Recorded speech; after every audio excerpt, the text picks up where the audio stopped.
टीपू सुल्तान एक बहुत बहादुर राजा थे। उन्हें मैसूर के शेर के नाम से जाना जाता था।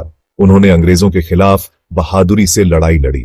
उन्होंने अपने राज्य की रक्षा बड़ी हिम्मत और चतुराई से की। टीपू सुल्तान को एक महान स्वतंत्रता सेनानी के रूप में याद किया जाता है। टीपू सुल्तान बहुत पढ़े लिखे थे। उन्होंने अपने जीवन में शिक्षा को बहुत महत्व दिया और हमेशा ज्ञान की खोज में लगे रहे। वे कई भाषाओं में फर्राटेदार थे। उनकी भाषाई दक्षता ने उन्हें विभिन्न संस्कृतियों और ज्ञान के स्रोतों से जोड़ने में मदद की। इनमें फारसी, अरबी और कन्नड़ शामिल थीं। इन भाषाओं में उनकी महारत ने उन्हें एक बहुभाषी विद्वान बना दिया। वे इस्लामी धर्मशास्त्र और कानून के विद्वान भी थे। उन्होंने इस्लामी कानून और न्याय शास्त्र में गहरी रुचि ली। टीपू सुल्तान कला और विज्ञान के संरक्षक थे। वे वैज्ञानिक खोजों और कलात्मक अभिव्यक्तियों को प्रोत्साहित करते थे। उन्होंने अपने दरबार में विद्या और ज्ञान को बढ़ावा दिया। उनके दरबार में विद्वानों और वैज्ञानिकों का सम्मान होता था। वे मैसूर को ज्ञान और संस्कृति का केंद्र बनाना चाहते थे। उनकी दृष्टि में मैसूर एक समृद्ध और शिक्षित राज्य था। टीपू सुल्तान को कूटनीति की कला में भी प्रशिक्षित किया गया था। वे राजनयिक संबंधों को समझते थे और उन्हें महत्व देते थे। वे जानते थे कि दूसरे राजाओं के साथ कैसे बातचीत करनी है। उनकी कूटनीतिक कुशलता ने उन्हें एक प्रभावशाली नेता बनाया। टीपू सुल्तान ने अपने पिता के अनुभवों से सीखा। उनके पिता हैदर अली ने उन्हें नेतृत्व और युद्ध की कला सिखाई। हैदर अली ने अंग्रेजों के खिलाफ कई लड़ाइयां लड़ी थीं। उनके संघर्षों ने टीपू सुल्तान को प्रेरित किया। पहला एंग्लो मैसूर युद्ध 1767 से 1769 तक लड़ा गया था। यह युद्ध ब्रिटिश ईस्ट इंडिया कंपनी और मैसूर राज्य के बीच हुआ था। ब्रिटिश ईस्ट इंडिया कंपनी ने मराठों और हैदराबाद के निजाम के साथ गठबंधन किया। इस गठबंधन का उद्देश्य मैसूर की शक्ति को कमजोर करना था। वे हैदर अली को हराना चाहते थे और दक्षिण भारत में अपनी शक्ति का विस्तार करना चाहते थे। ब्रिटिशों की योजना थी कि वे मैसूर को अपने अधीन कर लें। इस युद्ध में टीपू सुल्तान ने महत्वपूर्ण भूमिका निभाई। वे हैदर अली के पुत्र थे और एक युवा योद्धा के रूप में उभरे। वे सिर्फ 17 साल के थे। इतनी कम उम्र में भी उन्होंने युद्ध में अद्वितीय साहस और नेतृत्व दिखाया, लेकिन उन्होंने खुद को एक शानदार सैन्य रणनीतिकार साबित किया। उनकी रणनीतियों ने कई बार ब्रिटिशों को चौंका दिया। टीपू सुल्तान ने मैसूर की सेना को कई जीत दिलाई। उनकी सेना ने बहादुरी से लड़ाई लड़ी और कई महत्वपूर्ण युद्ध जीते। उन्होंने अंग्रेजों को पछाड़ने के लिए अपनी घुड़सवार सेना का प्रभावी ढंग से इस्तेमाल किया। उनकी घुड़सवार सेना ने कई बार ब्रिटिश सेना को पीछे हटने पर मजबूर किया। उन्होंने नई सैन्य रणनीति अपनाई। इससे उन्हें अपने दुश्मनों पर फायदा हुआ। उनकी सेना ने कई बार ब्रिटिश सेना को पराजित किया। उनकी सबसे प्रसिद्ध जीत मोती ताली की लड़ाई में हुई। इस लड़ाई में उन्होंने ब्रिटिश सेना को भारी नुकसान पहुंचाया। टीपू सुल्तान की सेना ने एक बड़ी ब्रिटिश सेना को निर्णायक रूप से हराया। इस जीत ने मैसूर की शक्ति को और मजबूत किया। इसने यह भी दिखाया कि अंग्रेज अजेय नहीं थे। मैसूर की सेना ने यह साबित कर दिया कि वे भी शक्तिशाली थे। पहला एंग्लो मैसूर युद्ध 1769 में समाप्त हुआ। इस युद्ध ने दोनों पक्षों को भारी नुकसान पहुंचाया। इसका परिणाम एक गतिरोध रहा। दोनों पक्षों ने महसूस किया कि युद्ध को जारी रखना व्यर्थ था। मद्रास की संधि पर हस्ताक्षर किए गए। संधि ने युद्ध को समाप्त कर दिया और दोनों पक्षों के बीच शांति स्थापित की। दूसरा एंग्लो मैसूर युद्ध 1780 में शुरू हुआ। इस बार अंग्रेज मैसूर की शक्ति को कुचलने के लिए दृढ़ थे। उन्होंने सर आयरेकूट के नेतृत्व में एक बड़ी सेना भेजी। टीपू सुल्तान ने एक बार फिर बड़ी कुशलता से मैसूर सेना का नेतृत्व किया। उन्होंने अंग्रेजों के खिलाफ बहादुरी से लड़ाई लड़ी। उन्होंने अंग्रेजों को भारी नुकसान पहुंचाया।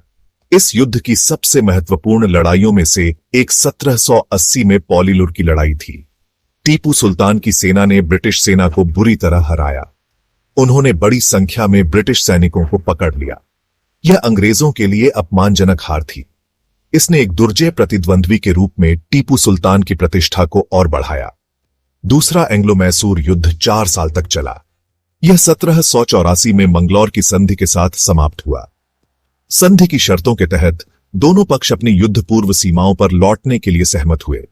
यह टीपू सुल्तान के लिए एक महत्वपूर्ण उपलब्धि थी।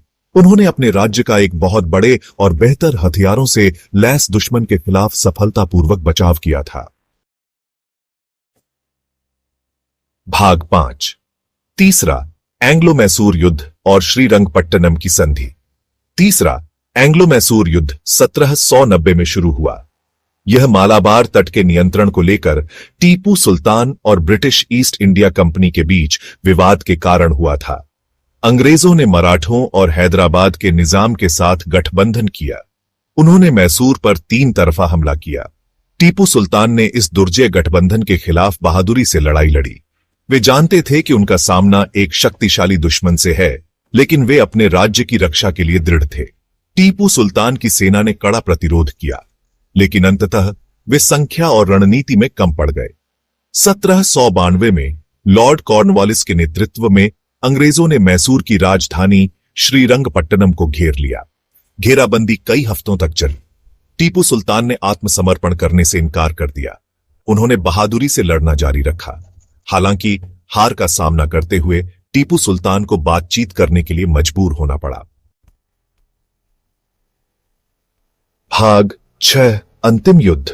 तीसरा, एंग्लो मैसूर युद्ध श्रीरंगपट्टनम की संधि के साथ समाप्त हुआ। इस पर 1792 में हस्ताक्षर किए गए थे। संधि की शर्तों के तहत टीपू सुल्तान को अपने आधे क्षेत्र को अंग्रेजों और उनके सहयोगियों को सौंपने के लिए मजबूर किया गया था। उन्हें एक बड़ा हर्जाना भी देना पड़ा। यह संधि टीपू सुल्तान के लिए एक बड़ा झटका थी, लेकिन वे अपनी ताकत फिर से बनाने के लिए दृढ़ थे। वे जानते थे कि अंग्रेज अभी भी उनके राज्य के लिए खतरा है। चौथा एंग्लो मैसूर युद्ध 1799 में शुरू हुआ। आर्थर वेलेस्ली, जो बाद में ड्यूक ऑफ वेलिंगटन बने, के नेतृत्व में अंग्रेजों ने श्रीरंगपट्टनम पर अचानक हमला किया। टीपू सुल्तान अपनी राजधानी की रक्षा करते हुए मारे गए। उन्होंने अंत तक बहादुरी से लड़ाई लड़ी। भाग 7। सैन्य नवाचार और आर्थिक सुधार। टीपू सुल्तान एक दूरदर्शी शासक थे, जिनकी दृष्टि ने मैसूर को एक शक्तिशाली राज्य में बदल दिया। उन्होंने अपने राज्य में कई सुधार किए जो उनके समय से बहुत आगे थे। वे सैन्य तकनीक में विशेष रूप से रुचि रखते थे और हमेशा नवीनतम तकनीकों को अपनाने के लिए तत्पर रहते थे। टीपू सुल्तान को युद्ध में रॉकेट विकसित करने और उनका उपयोग करने का श्रेय दिया जाता है, जो उस समय के लिए एक क्रांतिकारी कदम था।